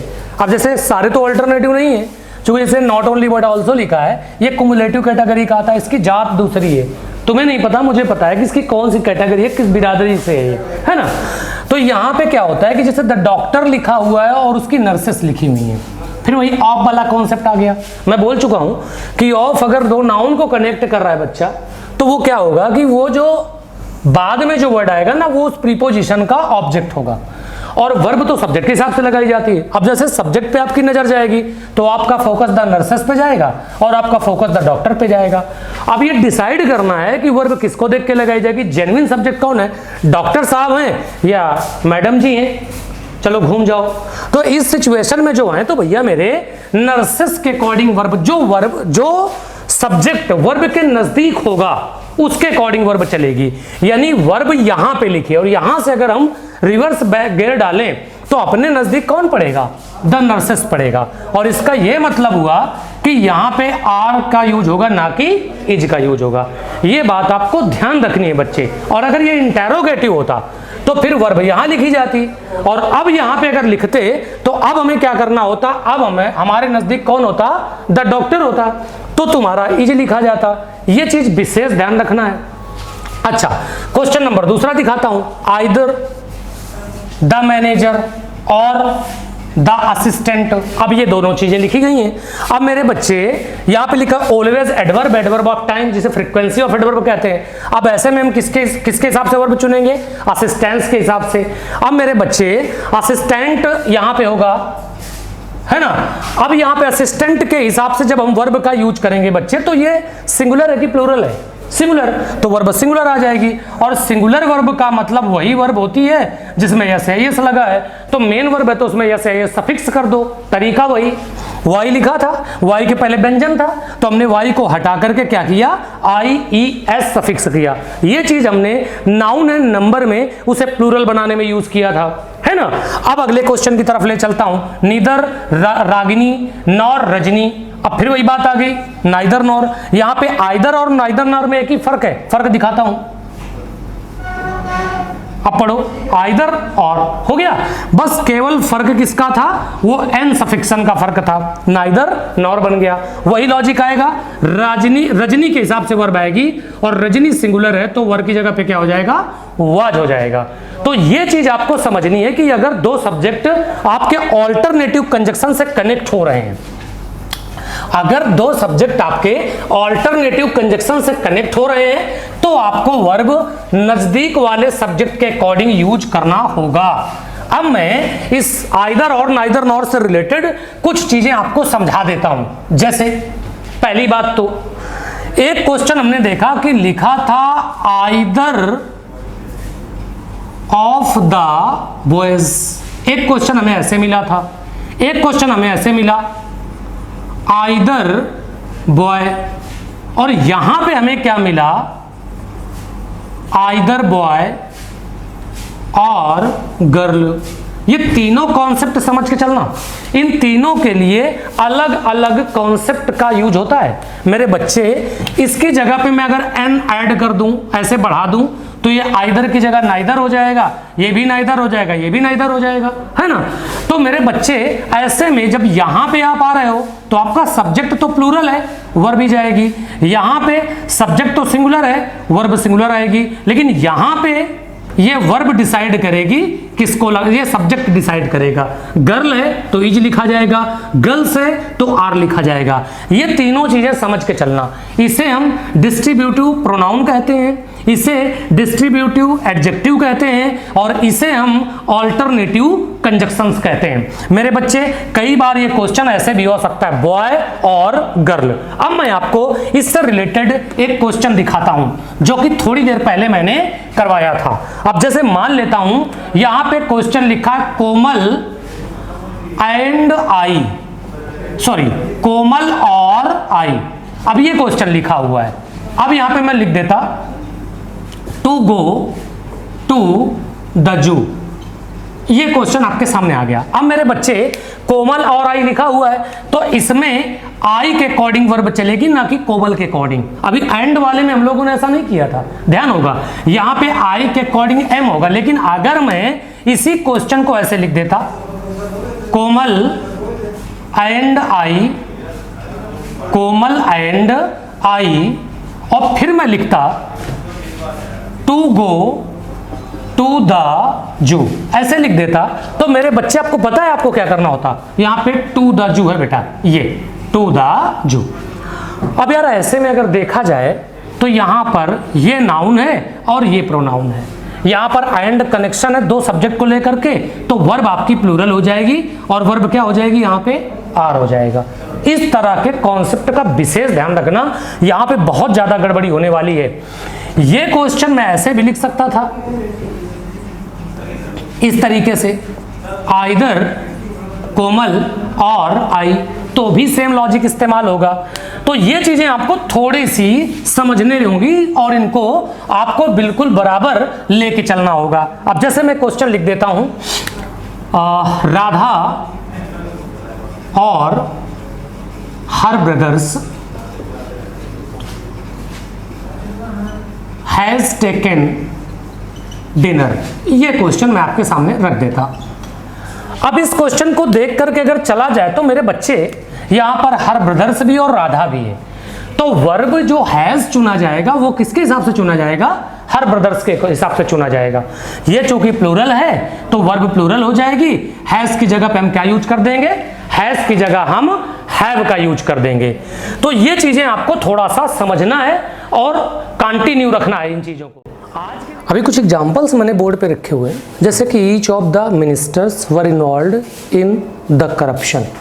मेरे बच्चे, इस क्वेश्चन को अगर गौर से देखा जाए तो इस क्वेश्चन में कहा गया ईच ऑफ द मिनिस्टर्स, हालांकि आपके जो मिनिस्टर्स हैं वो प्लूरल्स हैं। देख लीजिए इस तरीके से प्लूरल है, तो वर्ब प्लूरल होनी चाहिए, सही बात है, लेकिन नहीं, क्योंकि ये ईच ऑफ जो होता है इसको बोलते हैं डिस्ट्रीब्यूटिव प्रोनाउन, और इसका काम होता है सब्जेक्ट को अलग अलग कर देना। मतलब ये मिनिस्टर्स तो बहुत सारे हैं लेकिन इन्वॉल्वमेंट इनका अलग अलग है, एक एक का। तो इस नज़रिए से यहाँ पे जो वर लिखा है मेरे बच्चे, यहाँ पे वॉज आ जाएगा, ये ध्यान रखना है आपको। दूसरा क्वेश्चन आता है नाइदर ऑफ द सिस्टर्स। फिर वही बात आई है, यहाँ पे जो सब्जेक्ट्स के नाम पर है वो तो प्लूरल है, नो डाउट, लेकिन ये दो की दोनों बहनें। अब ये दो की दोनों क्यों हुई, क्योंकि नाइदर ऑफ लिखा है। कई लोगों को एक गलत फहमी हो जाती है, उनको ये लगता है कि नाइदर ऑफ लिखा है तो यहाँ टू लिखा होना चाहिए। ऐसा कोई इशू नहीं है बेटा, नाइदर ऑफ का यूज आप टू लिखा हो ना लिखा हो तो भी कर सकते हो। अगर ऐसे करोगे तो इसका यही मतलब हुआ दो बहनों में से कोई नहीं, और आप यहाँ पे नन ऑफ द सिस्टर्स कह देते तो कई बहनों में से कोई नहीं, वो सेंस यूज करना होता है। तो यहाँ पे हम लोग क्या करते हैं कि वर नहीं, यहाँ पे वॉज यूज होगा, क्योंकि ये दोनों बहनें अलग अलग इंडिविजुअली इंटेलिजेंट नहीं है। भाई इंटेलिजेंसी सबकी अलग अलग होगी ना, कम इंटेलिजेंसी थोड़ी कंबाइंड हो जाएगी किसी की।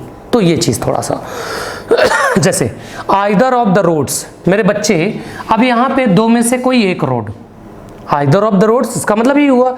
तो जब भाई मेरे ये तो प्लूरल है लेकिन जो आपकी वर्ब है वो सिंगुलर होगी, लीड्स, क्योंकि इनमें से कोई भी एक रोड नज़दीकी सराय की तरफ नहीं जाता। अब यहाँ पे इसका ये मतलब हुआ, ये जो लीड्स आपने लिखा हुआ मेरे बच्चे, ये आपकी क्या है कि एक सिंगुलर वर्ब की तरह है। यहाँ पे एक वर्ड मैंने यूज किया है टर्न, इसको हम इन कहते हैं, सराय, ठहरने का स्थान, लॉजिंग प्लेस इसे बुलाते हैं। One of the students have obtained 100% marks in the CBSE board exams 2020। अब यार यहाँ पे मैंने क्वेश्चन रखा वन ऑफ द स्टूडेंट्स। अब कितने स्टूडेंट्स ने 100% मार्क्स लिए? एक स्टूडेंट्स ने, सभी स्टूडेंट्स में से एक ने। और इसका ये मतलब हुआ कि यहाँ पर जो ये वर्ब है ये हैव नहीं होगी, यहाँ पे क्या होगी? हैज होगी। अगला क्वेश्चन फिर आता है मैनी आ। मेरे बच्चे ये मैंने आपको शुरुआती दौर पे समझाया था कि अगर मैनी आ लिखा है तो यहाँ पे डॉक्टर्स नहीं लिखा जाएगा, यहाँ पे डॉक्टर लिखा जाएगा। मैं आपको एक बात बता दूं कि कई बार आपका सब्जेक्ट गलत होता है, केवल वर्ब ही नहीं, कई बार वर्ब सही होगी सब्जेक्ट गलत होगा। तो यहाँ पे मैनी आ डॉक्टर लिखा जाएगा और आर की जगह पे आप इज का यूज करेंगे। तो ये चीज आपको ध्यान रखनी है। और अगले क्वेश्चन में द नंबर ऑफ आता है, तो the number of the teachers, यहाँ पे the number of the teachers, अब ये लिखा हुआ है, आर की जगह पे हम क्या यूज करेंगे? इज यूज करेंगे, इसलिए क्योंकि इनमें सभी में ये डिस्ट्रीब्यूटिव प्रोनाउंस यूज किए गए हैं सिवाय मैनी आ को लेकर के। तो मैं तुम्हें इससे रिलेटेड कुछ और कंट्रोवर्शियल सिचुएशंस को समझा देता हूं जहां पे हो सकता है आपको थोड़ी सी कंफ्यूजन आ जाए। हाँ, जैसे जिनको ये नाइदर वाला कॉन्सेप्ट ना समझ में आया हो कि सर जी ये टू के लिए होता है और आपने यहाँ संख्या मेंशन नहीं करी थी, तो मेरे बच्चे ये जब मैं आपको एडजेक्टिव्स बारे टॉपिक में ले चलूंगा तो जरूर मैं इस बात पे डिस्कस कर लूंगा। हालांकि यहाँ पे मैं थोड़ी सी चीजों को आपको समझाने की कोशिश कर रहा हूं। जैसे एक क्वेश्चन लिखा हुआ है द नंबर ऑफ, एक क्वेश्चन आपके सामने मैं लिखता हूं द नंबर ऑफ स्टूडेंट्स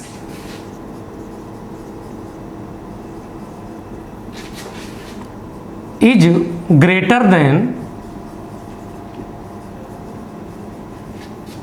या इज वेरी लार्ज। मैं छोटा क्वेश्चन कर देता हूं, इज वेरी लार्ज। लेकिन अगर मैं इसी की जगह कुछ ऐसे लिख देता, इसकी जगह पे थोड़ा सा मैं परिवर्तन लाता, a number of teachers are on the footpath. ये एक क्वेश्चन में लेता हूं, दोनों क्वेश्चन को समझने की कोशिश करिएगा बच्चा। यहां पे मैंने द नंबर ऑफ लिखा है स्टूडेंट्स, आपने इज लिखा है, यहां पे मैंने आ नंबर ऑफ टीचर्स और यहां पे मैंने आर लिखा है। तो मेरे बच्चे ये चीज ध्यान रखना है कि अगर द नंबर ऑफ है तो ये डेफिनेट नंबर को दर्शाता है, वर्ब सिंगुलर आ जाएगी, जबकि आ नंबर ऑफ अगर है तो यहाँ पे वर्ब आपकी प्लूरल होगी। ये थोड़ा सा एक ऐसे हालात हैं जहां हम लोग जनरली तौर पे कंफ्यूज हो जाते हैं। दूसरा एग्जांपल आपको दिखाता हूं, यहाँ पे तीसरा एग्जांपल लिखा है ईच ऑफ अस, फिर कहता है is ready to die for the nation. एक क्वेश्चन आपके सामने ये रखता हूं, जबकि दूसरा क्वेश्चन अगर मैं इसको थोड़ा सा कुछ ऐसे लिख दूं, वी ईच, ये चौथे नंबर पे क्वेश्चन आता है, we each are ready to die, are ready to die for the nation. मेरे बच्चे ये चीज आपको थोड़ा सा ध्यान देनी है। यहां पर ईच ऑफ अस ये इसको डिस्ट्रीब्यूट कर रहा है, बट यहां ये इसको डिस्ट्रीब्यूट नहीं कर रहा, ये इसको क्वालिफाई कर रहा है। तो ये थोड़ा सा ध्यान देना है आपको इन हालातों में। अगला क्वेश्चन मैं आपको दिखाता हूं, जैसे लिखा हुआ है मोर देन वन, मोर देन वन। अब यहां पे मैं लिख देता हूं nurse is affected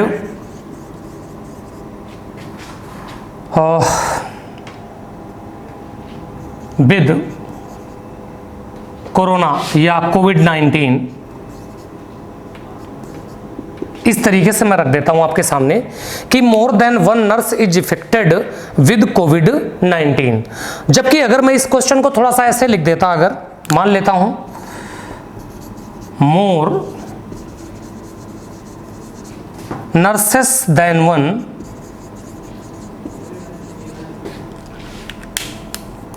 are on duty. अब इस क्वेश्चन में और इस क्वेश्चन में एक छोटा सा फर्क है, माइनर सा फर्क है। देखिए जरा, यहाँ पे मोर देन वन एक साथ है, यहाँ पे मोर और देन वन के बीच में आपका सब्जेक्ट आया हुआ है। मेरे बच्चे दोनों सब्जेक्ट को जरा देखिए, ये जो सब्जेक्ट है ये आपका सिंगुलर काउंटेबल नाउन है, जबकि ये जो नर्सेस यहाँ पे लिखा है तुमने, वो आप देख सकते हैं आपके सामने किस तरह के वर्ब है, ये आपके सामने प्लूरल काउंटेबल नाउन कैटेगरी की वर्ब है। तो मेरे बच्चे यहाँ पे ध्यान रखना, जो आपने ये वर्ब लगाई है सिंगुलर और ये वर्ब आपने लगाई है प्लूरल। तो ये दोनों बातें आपको समय पर ध्यान रखनी है, क्योंकि इस तरीके के क्वेश्चन अक्सर आपको एक कंफ्यूजन में डाल सकते हैं, दुविधा में डाल सकते हैं। प्रैक्टिस सेशन में आप देखिएगा, आपको आनंद आने वाला है, क्योंकि मैं इस क्लास के ओवर हो जाने के बाद 3 लेक्चर जैसे ही मेरे खत्म हो जाएंगे, 2 वीडियो आपके अपलोड हो चुके हैं, तीसरा वीडियो जैसे ही अपलोड हो जाएगा उसके तुरंत बाद मेरे प्रैक्टिस सेशन आने लगेंगे। और हाँ, आपको पर डे एक इडियम का सेशन जरूर मिलेगा, एक लेक्चर मिलेगा जो आपका कंटिन्यू काफी दिन तक चलेगा। उसके नीचे पीडीएफ भी आपको मिलेगी। थियरी की कोई पीडीएफ नहीं मिलेगी, लेकिन प्रैक्टिकली जितने क्वेश्चंस होंगे उनकी आपको पीडीएफ मिलेगी। आप घर में बैठ के उनको सॉल्व करिए। तो मैं आपको आगे ले चलता हूं। कुछ चीजें ऐसे भी समझनी होंगी आपको, जैसे कि लिखा हुआ है ईच ऑफ द स्टूडेंट्स। आपके सामने क्वेश्चन ऐसे भी आ सकता है और आपके सामने क्वेश्चन ऐसे भी आ सकता है ईच स्टूडेंट। दोनों का फर्क आपके सामने साफ है। साफ फर्क क्या है कि यहां पर ये आर्टिकल और प्रीपोजिशन है, जबकि यहां पर ऐसा कुछ नहीं है। दूसरा फर्क है इस एस को लेकर, ये एस है बेटा, विकलांग है थोड़ा सा, और ये इसमें ऐसा कुछ हालात नहीं है। तो ये दोनों तरीके के क्वेश्चन, ये सारी चीजें आप ऐसे ही आपके सामने क्वेश्चन आ सकता है नाइदर ऑफ द गर्ल्स, ये ऐसे भी आ सकता है, और ये आपके सामने नाइदर गर्ल भी आ सकता है।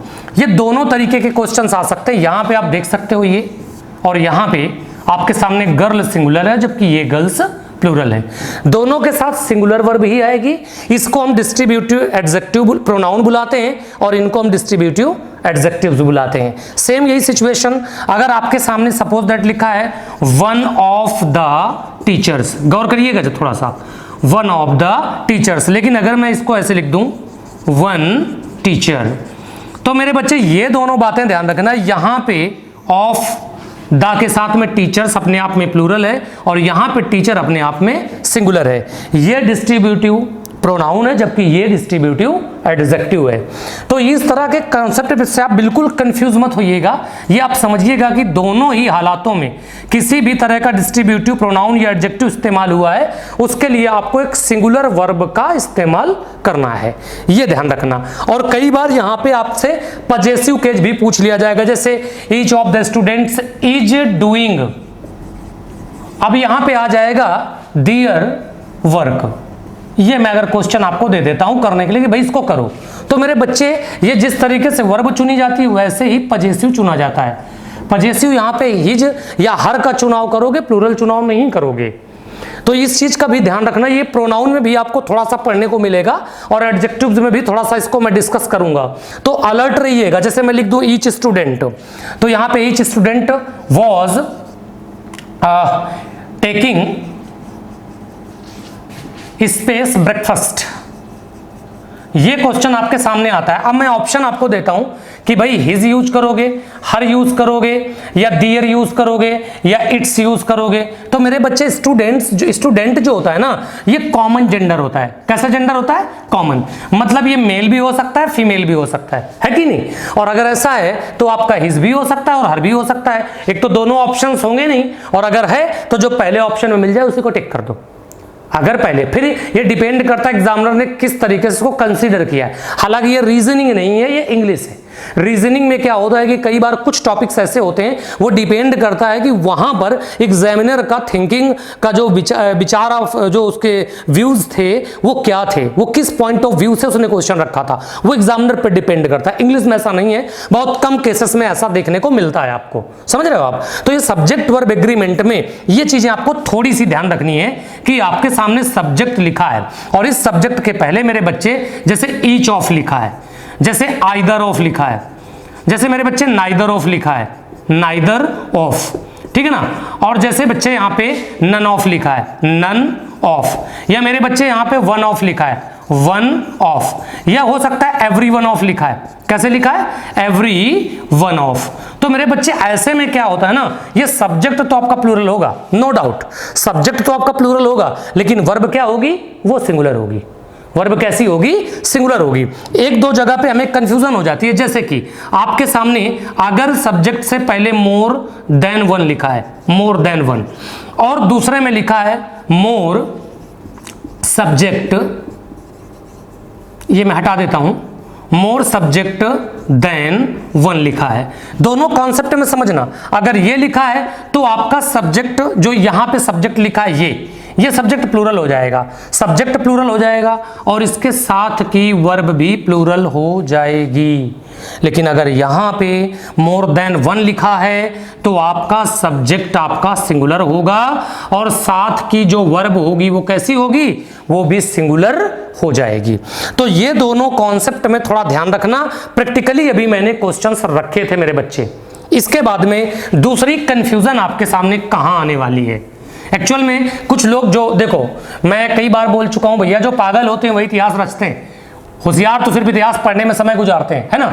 जो पागल होंगे वो मन लगा के पढ़ रहे होंगे, और जो होशियार होंगे इस वीडियो में तमाम गलतियां निकाल रहे होंगे, तो उनका काम है भाई। हाँ, मैं आगे ले चलता हूं आपको। अब अगर आपके सामने मैनी परिवार का कोई भी सदस्य आ जाए, मैनी ए लिखा है, तो बेटा सब्जेक्ट सिंगुलर और आपकी वर्ब क्या होगी? वो सिंगुलर हो जाएगी बच्चा, क्योंकि ये आर्टिकल इस सब्जेक्ट के साथ है। और आपको पता है कि आर्टिकल ए एन तभी यूज होता है जब आपका नाउन सिंगुलर होगा, है कि नहीं?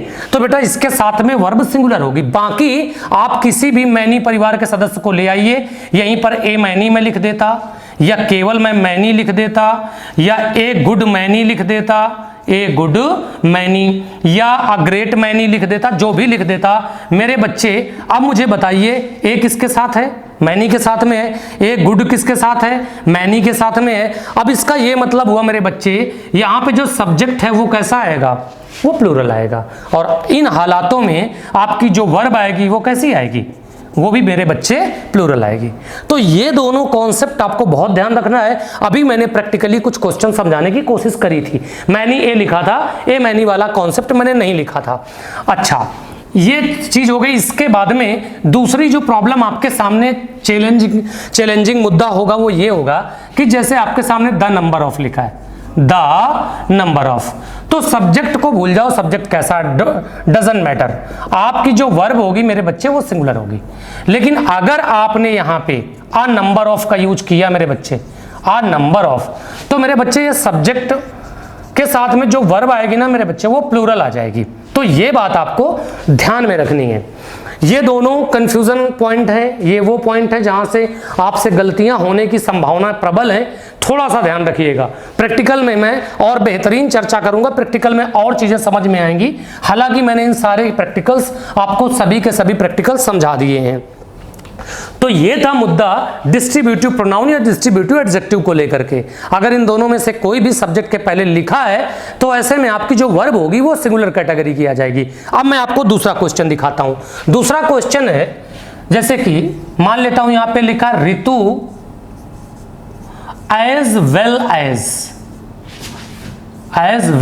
एज, अब यहां पे मैं लिख देता हूं हर पेरेंट्स, इसके बाद में वर्ब का स्पेस छोड़ देता हूं।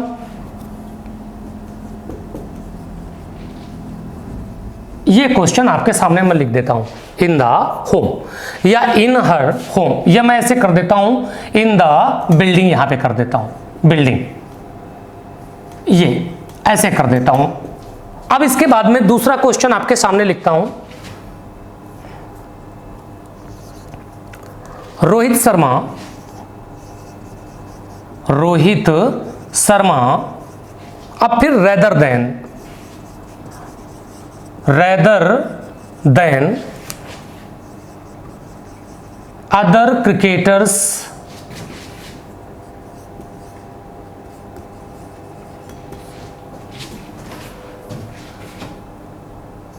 इम्प्रेस्ड मी।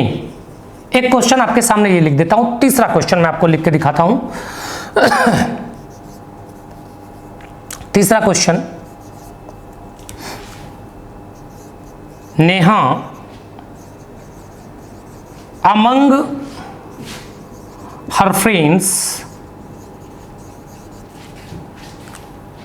space beautiful। ये क्वेश्चन आपके सामने आता है, ये है ना।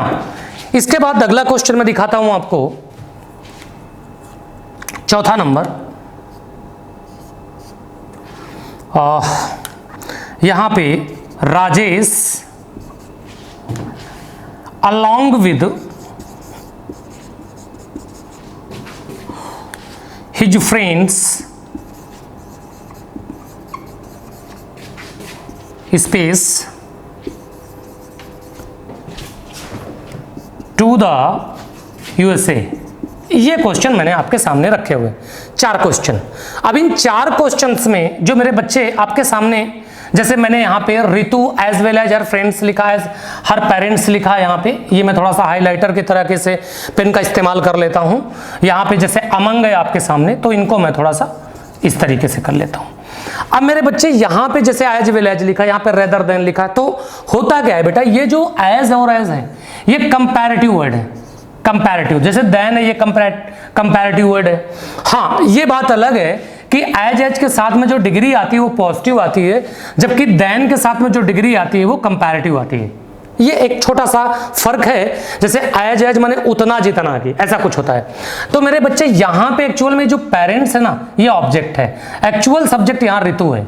अब ऋतु के हिसाब से अगर हम वर्ब चुनेंगे इज एम आर में से किसी एक को, तो ऋतु के हिसाब से क्या चुन के आएंगे हम लोग, इज चुन के आएंगे। ऐसा क्यों होता है मैं आपको दिखाता हूं। एक छोटा सा एग्जांपल यहां पे मैं लिखता हूं, समझने की कोशिश करिएगा। मैं कहता हूं Ritu is as good as her friends. ये मैं यहां पे क्वेश्चन लिख देता हूं। अब मुझे ये बताओ कि ये एज गुड, भाई गुड मीन्स अच्छा होता है, वेल मीन्स अच्छा होता है। गुड आप अच्छे हो, आपकी शर्ट अच्छी है, लेकिन अगर आपके कारनामे अच्छे हैं, आपके कांड अच्छे हैं, तो वो वेल होता है। आप अच्छा खेले तो प्लेड वेल, आपकी बॉल अच्छी थी यू बॉल्ड वेल, बॉल अच्छी करी तो बॉल्ड वेल। लेकिन अगर आपकी शर्ट अच्छी है तो you have put on good shirt या नाइस शर्ट वट एवर। तो मेरे बच्चे, जब कोई वस्तु अच्छी होती है तो गुड, और कारनामे अच्छे होते हैं तो वेल। खैर, मैं मुद्दे पर आता हूं। यहां पे इज किसके लिए प्रयोग हुआ है, जाहिर सी बात है ऋतु के लिए। और हर फ्रेंड्स क्या हुआ, ये ऑब्जेक्टिव केस हो गया, मतलब इधर रखा है। मेरे बच्चे, इसमें एक्चुअल में ये जो सब्जेक्ट है इज, ये ऋतु के लिए लगाया गया है, और हर फ्रेंड्स के लिए आर लगता जो कि गायब रहता है, हिडन रहता है, छुपा हुआ रहता है। कई बार देखा होगा कि Ritu is as good as her friends are लिखा होता है। कई बार क्वेश्चंस में कुछ किताबें ऐसी हैं, कुछ ग्रामेरियन ऐसे हैं जो लिख लेते हैं। तो मेरे बच्चे, यहां पे जरा देखना है कि ये ऋतु एज वेल एज पेरेंट्स लिखा है, तो मुझे ये बताओ कि वर्ब गायब किसकी रहती है, हर पेरेंट्स की। किसके लिए वर्ब आएगी, ऋतु के लिए। तो भाई मेरे, ये जो है ना इस समय, ये इसकी वर्ब गायब है। वर्ब तो इसकी है ना, अभी इसकी वर्ब लगाई नहीं ना आपने, तो पहले इसकी वर्ब आएगी। अब आपको इससे बहुत प्यार है तो भाई आगे लगाओ जाके इसको, है ना। तो ये इस तरीके से होता है, ये थोड़ा ध्यान रखना, ये कॉन्सेप्ट आपको याद रहना चाहिए कि आखिर ऐसा क्यों होता है। ये चीज मैंने यहां बताने की कोशिश करी है। अच्छा, दूसरा क्वेश्चन आता है। दूसरे क्वेश्चन में लॉजिक सेम है। क्या, Rohit Sharma rather than other cricketers. मेरे बच्चे, यहाँ पे जो अदर क्रिकेटर्स हैं, ये आपके यहाँ पर क्या है कि ये देन के बाद एक ऑब्जेक्टिव केस के काम पे है। हालांकि कंपैरेटिव में ऐसा नहीं होता है, वो नॉमिनेटिव केस ही होता है, इसको नॉमिनेटिव केस हम मानते हैं। लेकिन आप ये मान लीजिए कि इसका जो सब्जेक्ट, इसकी जो वर्ब है वो गायब है। अभी हमें किसकी वर्ब चाहिए, रोहित शर्मा की पहले वर्ब आएगी, इनकी वर्ब अगर आएगी तो बाद में आएगी। तो रोहित शर्मा एक सिंगुलर सब्जेक्ट है। अब चूंकि इंप्रेस्ड लिखा है तो हम यहाँ पे हैव का यूज कर देते हैं। अब मेरे बच्चे, इस क्वेश्चन को समझाने का तरीका मैं आपको दिखाता हूं। ये चीज थोड़ी सी मैंने जल्दबाजी में स्पीड तरीके से, थोड़ा मुझे लगता है आपको थोड़ा कम समझ आया होगा, तो मैं इसको फिर से समझा देता हूं। देखता हूं जैसे क्वेश्चन क्या है। भाई क्वेश्चन आपके सामने आया, Raja Umar is more intelligent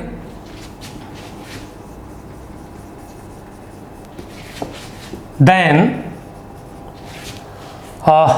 any other student, than any other student. अब मुझे ये बता भैया, ये जो इज आया वो किसके लिए आया है? जाहिर सी बात है राजा उमर के लिए आया है ना? क्या आपने एनी अदर स्टूडेंट के लिए कोई वर्ब लगाई? नहीं लगाई ना। एक्चुअल में एनी अदर स्टूडेंट्स की वर्ब हमेशा हिडन होती है ना? तो मेरे बच्चे अब क्या होगा, Raja Umar is more intelligent than, अब उस क्वेश्चन में मैंने रेदर देन अदर क्रिकेटर्स लिखा था मैंने। तो आप ये बताओ कि वर्ब पहले रोहित शर्मा के लिए यूज करोगे या एनी अदर क्रिकेटर्स के लिए यूज करोगे? जाहिर सी बात है आप रोहित शर्मा के लिए यूज करोगे, है ना? तो ये लॉजिक वहां पे था। उम्मीद है मेरी बात समझ में आई होगी, और जिसकी समझ में नहीं आई, जो वीडियो को यहां तक देख चुका है, तो वो कमेंट बॉक्स पे छोड़ देगा इस चीज के लिए, या हमारे नंबर्स पे हमें व्हाट्सअप करेगा, हम उसको इसके लिए स्पेशल एक्सप्लेनेशन दे सकते हैं। अगला क्वेश्चन आता है, नेहा अमंग हर फ्रेंड्स, यहां पे था मुन्ना फ्रेंड्स। ये अब इस क्वेश्चन में नेहा अमंग, अमंग प्रेपोजिशन होता है। जिस तरीके से वर्ब के बाद उस वर्ब का ऑब्जेक्ट होता है, वैसे ही प्रेपोजिशन के बाद उस प्रीपोजिशन का ऑब्जेक्ट होता है। यहां वर्ब तुमको चुननी है, वर्ब का चुनाव करना है, और वर्ब किसके हिसाब से चुनी जाएगी? जाहिर सी बात है नेहा के अकॉर्डिंग चुनी जाएगी। तो नेहा के अकॉर्डिंग हम क्या यूज करेंगे? सिंगुलर वर्ब का चुनाव कर देंगे बच्चा। सेम वही हालत यहां पे अलोंग विद लिखा है। अब अलोंग विद में ये तो प्रीपोजिशन है, प्रीपोजिशन के बाद जो भी आता है वो उसका ऑब्जेक्ट होता है। तो सब्जेक्ट कौन हुआ? राजेश। वर्ब तो राजेश सब्जेक्ट के हिसाब से चलेगी, तो हम यहाँ पे हैज या हैव में से हैज का चुनाव कर देंगे, है ना? तो ये चीजें आपको ध्यान रखनी है। मेरे कहने का मतलब ये हुआ कि अगर दो सब्जेक्ट किसी भी प्रीपोजिशन से कनेक्ट हैं तो वर्ब सिंगुलर आएगी। अब जैसे मैं कहता हूं, कहता है, यहां पे क्वेश्चन लिख देता हूं मैं, एवरीबडी but you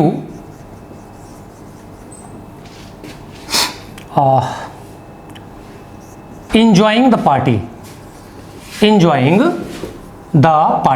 ये क्वेश्चन लिखा है। अब इस क्वेश्चन में मैं आपसे पूछता हूं कि भैया वर्ब कैसी लगाओगे? सोचो, दिमाग के घोड़े दौड़ा दो, खोल दो दिमाग के घोड़े। अब तुम्हारी नजर में क्या है? तुम तो सावन के अंधे। बट का मतलब कंजक्शन। दूसरी बात तो आपके दिमाग में चढ़ने वाली नहीं, क्योंकि आपके दिमाग में तो ये बात घुसी बैठी है कि बट एक कंजक्शन है। बट का मतलब प्रीपोजिशन भी होता है, और जब बट प्रीपोजिशन होता है तो इसका मतलब होता है के अलावे या के सिवाय। अब इसका मतलब है तेरे सिवाय हर कोई इस पार्टी को एंजॉय कर रहा है। यानी एंजॉय कौन कर रहा है? एवरीबडी, ना कि तू। अब यहां पे हम इसके अकॉर्डिंग इज जो भी वर्ब लगाएंगे सिंगुलर वर्ब लगाएंगे, हाँ कि ना? दूसरा क्वेश्चन दिखाता हूं आपको। दूसरा क्वेश्चन है,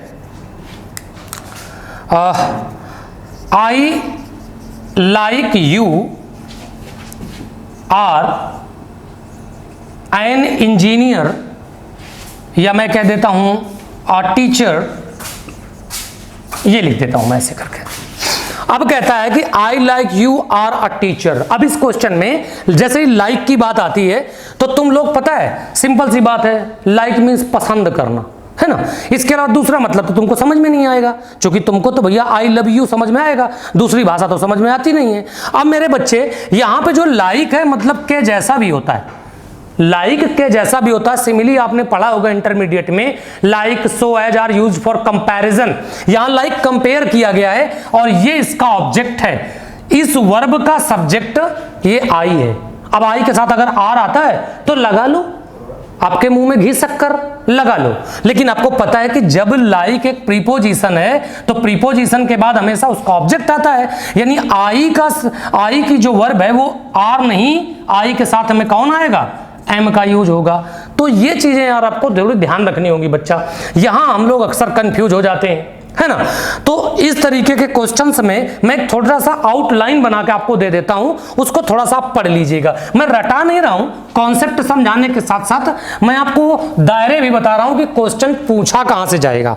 अगर वो इस तरीके का क्वेश्चन पूछेगा प्रीपोजिशन के कॉन्सेप्ट से, तो मेरा जो एक्सपीरियंस कहता है वो ये कहता है कि पहली चीज तो जो मैंने अभी बोला लाइक, और दूसरा अनलाइक। लाइक मीन्स के जैसा और अनलाइक मीन्स से डिफरेंट, से अलग, से जुदा। अब यार इसके अलावा लाइक और अनलाइक के अलावा जो होता है, जैसे बट अभी मैंने शुरू किया था, बट के अलावा जैसे एक्सेप्ट होता है आपका, है ना? और जैसे आपका होता है बट एक्सेप्ट और बिसाइड्स होता है मुन्ना, बिसाइड्स। इसके अलावा जैसे इन एडिशन टू होता है, थोड़ा सा दूर से लिखता हूं, in addition to, in addition to, है ना। इसके बाद थोड़ा सा मीनिंग देख लेना, ADDITION, इन एडिशन टू। इसके बाद मेरे बच्चे जैसे यहां पे हो सकता है इंक्लूडिंग, इंक्लूडिंग हो सकता है यहां पे मेरे बच्चे इस तरीके से। दूसरा वर्ड आ सकता है एक्सक्लूडिंग, एक्सक्लूडिंग, है ना बच्चे। अब इसी तरीके से आपके सामने आ सकता है हेडेड बाई, हेडेड बाई, है ना, या गवर्नड बाई, कई बार इस तरीके से वर्ड आ जाते हैं, गवर्नड बाई। और कई बार यहां पे एज वेल एज, या कई बार यहां पे रेदर देन, है ना, इस तरीके के। या सबसे ज्यादा जो प्रचलित है वो ऑफ है। कई बार पे यहां पे जैसे आपका इन, या मेरे बच्चे कोई भी प्रीपोजिशन हो, कोई भी प्रीपोजिशन, अगर दो सब्जेक्ट उस प्रीपोजिशन से कनेक्ट हैं तो उस प्रीपोजिशन के राइट हैंड साइड में जो वर्ड लिखा होगा वो उस प्रीपोजिशन का ऑब्जेक्ट होगा। और बाई चांस वो एंड से कनेक्ट भी हो रहा है तो उसके बाद भी जो लिखा होगा वो भी ऑब्जेक्ट होगा। यानी जब तक वर्ब नहीं मिलेगी तब तक वो पूरा खानदान, पूरे बाराती ऑब्जेक्टिव केस कहलाएंगे। और एक सेंटेंस के अंदर जो वर्ब चुनी जाती है वो सब्जेक्ट के अकॉर्डिंग चुनी जाती है, ना कि कभी ऑब्जेक्ट के अकॉर्डिंग। तो इस बात का ध्यान रखिएगा। इस तरीके से मैंने अपना पूरा 100% यहां पर आपको सब्जेक्ट वर्ब एग्रीमेंट में दिया है। हालांकि कुछ पहलू ऐसे हैं जो बच गए हैं, वो प्रैक्टिकली मैं डिस्कस कर लूंगा, क्योंकि अब अगर मैं एक वीडियो और बनाऊंगा तो फिर बहुत लेंथी प्रोसेस हो जाएगा। हालांकि जो मेन लॉजिक्स हैं वो सारे के सारे मैंने कवर कर दिए हैं, एक्सप्लेन करने की कोशिश की है, समझाने की कोशिश करी है, मैंने अपना 100% देने की कोशिश करी है। और उम्मीद है कि आपको चीजें समझ में आई होंगी। अगर वीडियो पसंद आया है तो इसके साथ न्याय करें। सारी चीजें रटाया नहीं, मैंने सैद्धांतिक तरीके से समझाया हो तो बेटा एक लाइक बनता है। आज के लिए इतना ही, मिलते हैं अगले लेक्चर में जो कि प्रैक्टिस बेस्ड होगा। बने रहें। जय हिंद।